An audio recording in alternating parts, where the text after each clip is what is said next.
காலத்தில் ஒரு சிறிய கிராமம் இருந்தது. அந்த கிராமத்தில் ஒரு ஏழை விவசாயி வாழ்ந்தான். கோடை வெயில் கடுமையாக இருந்தது. அவன் நெல் விதைகளை விதைத்தான். ஆனால் குளத்தில் தண்ணீர் இல்லை. பயிர்கள் வாடத் தொடங்கின. விவசாயி தினமும் வானத்தை பார்த்து, கடவுளே, கொஞ்சம் மழை கொடு என்று வேண்டினான். ஒரு நாள் மாலை ஒரு பச்சை நிற கிளி அவன் தோட்டத்தில் வந்து அமர்ந்தது. அது மென்மையாக சொன்னது, நான் மழையை அழைக்க முடியும், ஆனால் அதற்கு பதிலாக நீ நல்ல மனதை காட்ட வேண்டும்.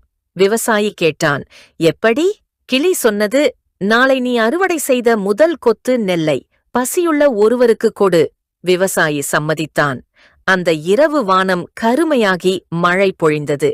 நிலம் பசுமையாக மாறியது. நெற்பயிர்கள் உயரமாக வளர்ந்தன. சில நாட்களுக்குப் பிறகு அறுவடை வந்தது. ஆனால் விவசாயி நினைத்தான், இவ்வளவு கஷ்டப்பட்டேன், கொஞ்சம் வைத்துக் கொள்ளலாம் என்று. அவன் யாருக்கும் உதவவில்லை. அடுத்த நாள் கிளி வந்தது.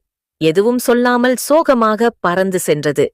மெல்ல மெல்ல மழை நிறுத்தப்பட்டது. நிலம் மீண்டும் உலர்ந்தது.